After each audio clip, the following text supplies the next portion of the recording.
دوستوں، پچھلے پارٹ میں آپ نے خواجہ صاحب رحمۃ اللہ علیہ اور سبزوار کے ایک ظالم بادشاہ کا واقعہ جانا کہ کیسے خواجہ صاحب رحمۃ اللہ علیہ کی روحانی نظر کی بدولت وہ ظالم و جابر بادشاہ اللہ کا ولی بن گیا۔ یہاں سے سفر کرتے ہوئے خواجہ صاحب رحمۃ اللہ علیہ بلخ پہنچے اور پھر بلخ کے بعد کچھ عرصے تک غزنی میں آرام کیا۔ یہاں پہنچ کر آپ ہدایت غیبی کے منتظر تھے۔ بالآخر آپ کی زندگی کی وہ مبارک گھڑی آ ہی گئی جب ایک رات آپ نے سرکار مدینہ صلی اللہ تعالیٰ علیہ وآلہ وسلم کو خواب میں دیکھا۔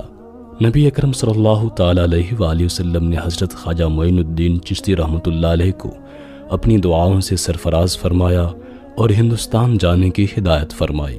آپ کو دربار رسالت صلی اللہ تعالیٰ علیہ وآلہ وسلم سے ہندوستان کے بادشاہ ہونے کا خطاب تو پہلے ہی مل چکا تھا، لیکن ہندوستان جانے کا حکم اب ملا تھا۔ بارگاہ رسالت سے اجازت ملتے ہی 586 ہجری میں آپ رحمۃ اللہ علیہ لاہور تشریف لائے۔ بر صغیر کے اس تاریخی شہر میں پہنچتے ہی سب سے پہلے مشہور بزرگ حضرت داتا بخش علی حجویری رحمۃ اللہ علیہ کے مزار مبارک پر حاضر ہوئے۔ یہاں خواجہ غریب نواز رحمۃ اللہ علیہ نے 40 دن چلہ کشی میں گزار دیے۔ یہ چلہ گاہ حضرت داتا گنج بخش علی حجویری رحمۃ اللہ علیہ کے مزار مبارک کے نزدیک آج بھی موجود ہے۔ اس متبرک مقام کو ایک بند کمرے کی صورت میں محفوظ کر دیا گیا ہے۔ حضرت داتا گنج بخش علی حجویری رحمۃ اللہ علیہ سے روحانی فیض حاصل کرنے کے بعد حضرت خواجہ معین الدین چشتی رحمۃ اللہ علیہ ملتان تشریف لے گئے۔ ملتان اس زمانے میں مشرقی علوم و فنون کا مرکز تھا۔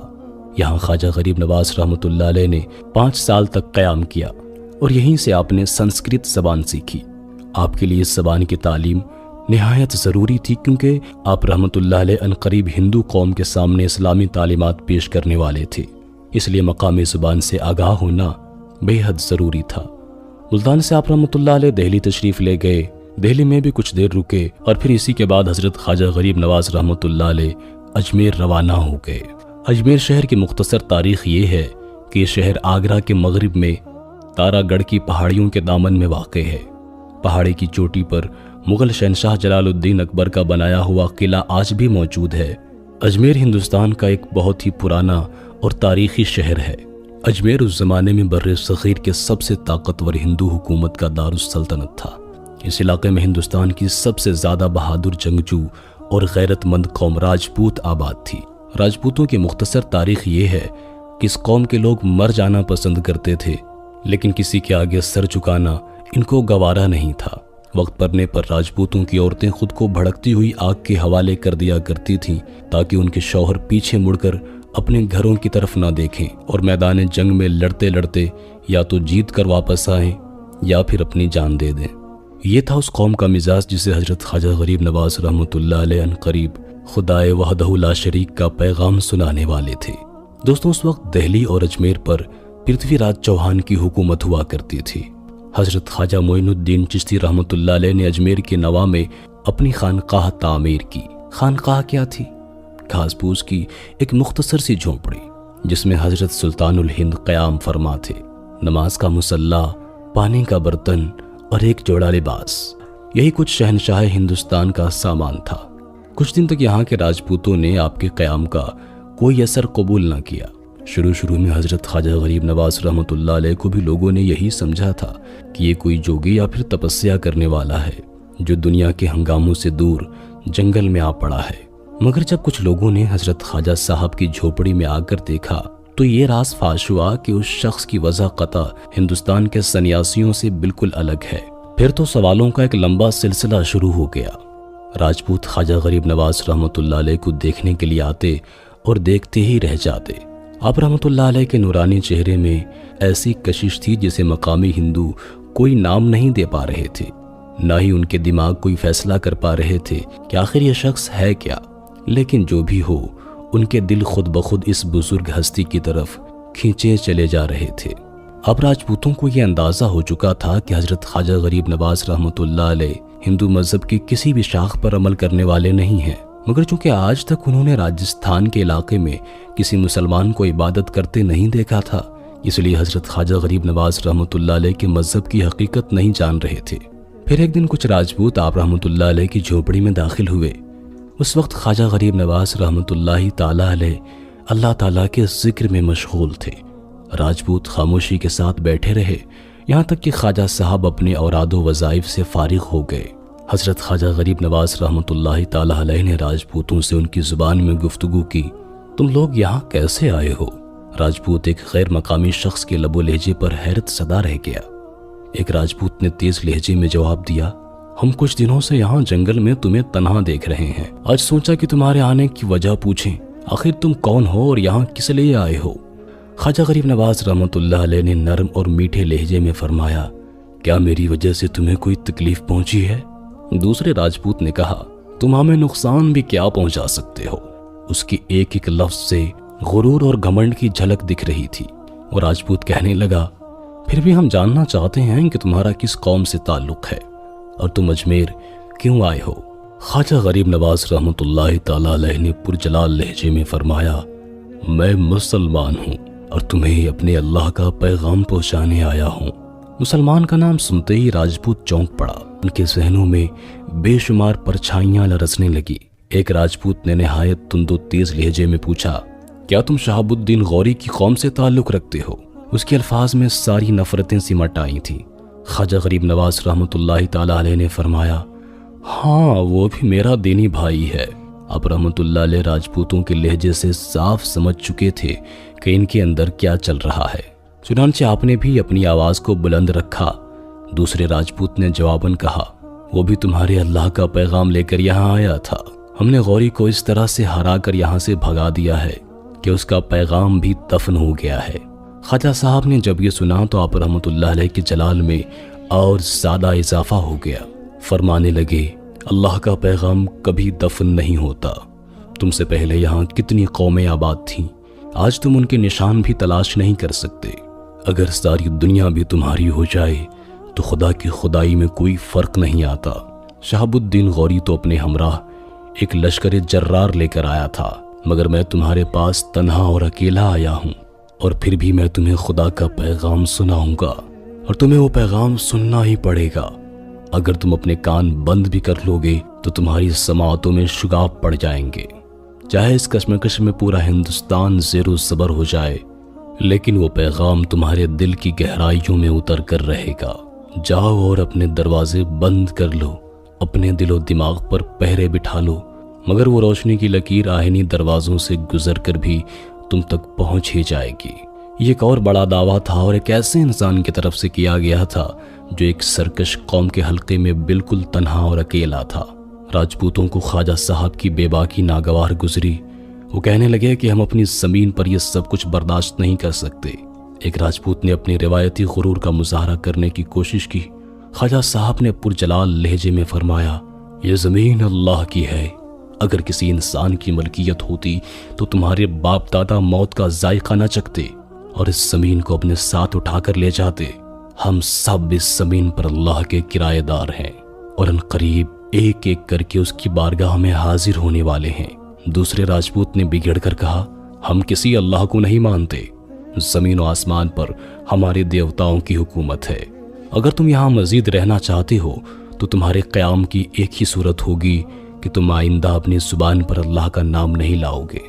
اسلام کے ظاہر کرنے پر یہ پہلے پابندی لگائی گئی تھی۔ خواجہ صاحب فرمانے لگے، میرے لیے تو اللہ ہی سب کچھ ہے۔ خواجہ صاحب رحمۃ اللہ علیہ کے چہرے مبارک پر ایک عجیب رنگ ابھر آیا۔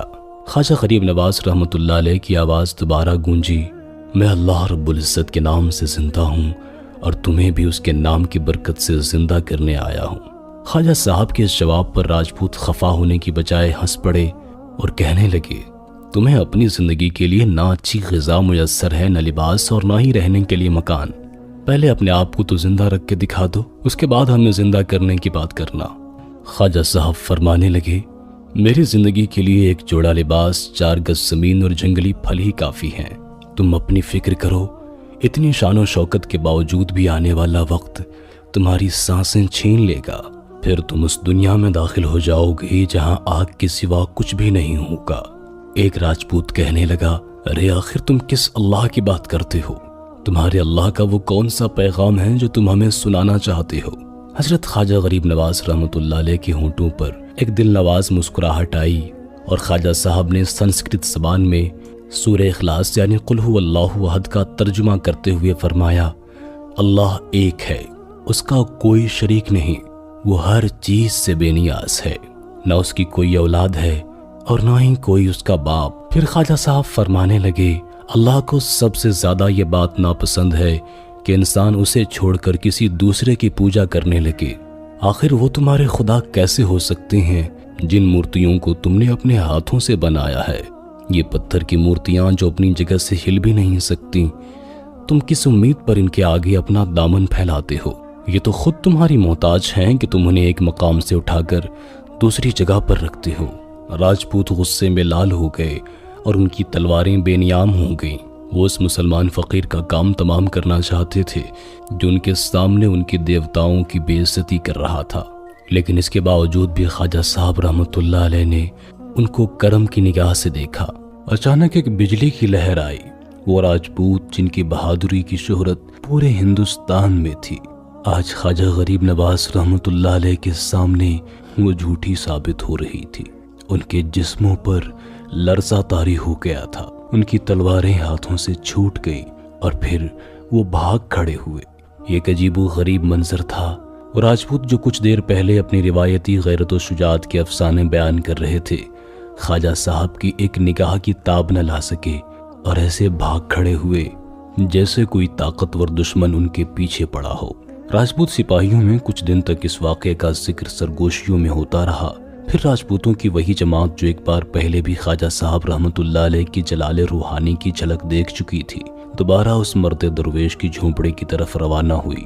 کچھ ساتھیوں نے انہیں مسلمان درویش کی طرف جانے سے باز رکھنے کی کوشش کی، مگر وہ یہ کہتے ہوئے اپنے گھروں سے نکلے تھے کہ اس فقیر نے ہماری دیوتاؤں کی توہین کی ہے، ہمارے آباء و اجداد کی رسموں کو برا کہا ہے، ہم اس سے اس کا انتقام ضرور لیں گے۔ راجپوت اپنے ہاتھوں میں تلواریں سجائے اور دلوں میں نفرت و حسد کا غبار لیے ہوئے حضرت خواجہ غریب نواز رحمۃ اللہ علیہ کی جھوپڑی میں داخل ہو گئے۔ اس وقت آپ رحمۃ اللہ علیہ نماز ظہر ادا کر رہے تھے اور سجدے کی حالت میں تھے۔ راجپوت آپس میں باتیں کرنے لگے کہ اسی بے خبری کے عالم میں حضرت خواجہ صاحب کا کام تمام کر دیا جائے۔ راجپوتوں نے تلوار کو ہاتھ لگایا ہی تھا، مگر اس سے پہلے کہ تلوار کو بے نیام کرتے، خواجہ صاحب نے سجدے سے سر اٹھایا اور حالت قیام میں چلے گئے۔ راجپوت ایک مسلمان کے طرز عبادت کو بڑی حیرت سے دیکھ رہے تھے۔ یہ ایک ایسی پوجا تھی کہ کرنے والے کے سامنے نہ ہی کوئی مورتی تھی اور نہ ہی کسی گھنٹی کی آواز۔ وہ اپنے دونوں ہاتھ باندھے اس طرح کھڑا تھا جیسے اس کا جسم جم سا گیا ہو، بس ہونٹوں کو ہلکی ہلکی جنبش ہو رہی تھی جیسے وہ زیر لب کسی سے باتیں کر رہا ہو۔ خواجہ غریب نواز رحمۃ اللہ علیہ قیام سے رکوع میں چلے گئے۔ راجپوت اپنی اپنی جگہ مستعد کھڑے تھے۔ پھر جیسے ہی خواجہ صاحب رحمۃ اللہ علیہ نے سجدہ ادا کرنے کے لیے زمین پر سر رکھا تو تمام راجپوتوں نے تلواریں کھینچنا چاہیں، مگر وہ اپنی کوششوں میں ناکام رہے۔ جسم کی پوری طاقت استعمال کرنے کے بعد بھی تلواریں نیام سے باہر نہ ہو سکی۔ عجیب عالم تھا۔ ایک بار پھر نہ جانے کون سی خوف اور دہشت نے راجپوتوں کے دل و دماغ پر اپنا تسلط جما دیا تھا۔ کچھ دیر بعد خواجہ صاحب نے سلام پھیرا اور دعا کے لیے دونوں ہاتھ اٹھائے، پھر دعا سے فراغت پا کر راجپوتوں کی طرف متوجہ ہوئے۔ تمہاری مہمان نوازی کے لیے فقیر کے پاس جنگلی پھلوں کے سوا کچھ بھی نہیں۔ خواجہ صاحب فرمانے لگے، بیٹھ جاؤ، اپنی کھوئی ہوئی طاقت کو جمع کرو اور پھر جس ارادے سے آئے ہو اس پر عمل کر لو۔ فقیر تو خدا کی راہ میں گھر سے ہی سر پر کفن باندھ کر نکلا ہے، تم جیسے چاہو خنجر آزمائی کر کے دیکھ لو۔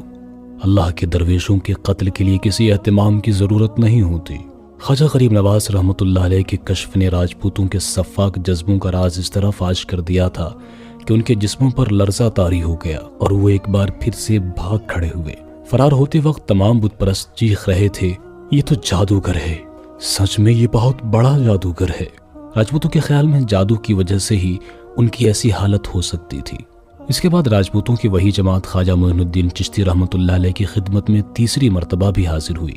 محسوس ہوتا تھا جیسے بت پرستوں کے پیروں میں ایک زنجیر ہے اور وہ دور تک بھاگنے کے باوجود بھی ایک فقیر کے پاس واپس آنے کے لیے مجبور ہیں۔ بالآخر سالوں سے بت کی پوجا کرنے والے راجپوت خواجہ صاحب کے دست حق پرست پر مسلمان ہو گئے اور ایک ایسے مذہب میں داخل ہو گئے جہاں نہ کوئی بندہ تھا اور نہ ہی کوئی بادشاہ، جس مذہب میں چھوت اچھوت دونوں برابر تھے۔ کالا گورا امیر غریب ہر شخص برابر تھا۔ دوستوں آج کی ویڈیو میں اتنا ہی، اگلا پارٹ انشاءاللہ کل اپلوڈ ہوگا۔ اس ویڈیو کو لائک کرتے ہوئے دوستوں کے ساتھ شیئر ضرور کر دیجیے گا۔ اپنا اور اپنے پیاروں کا بہت سا خیال رکھیے گا۔ اللہ حافظ۔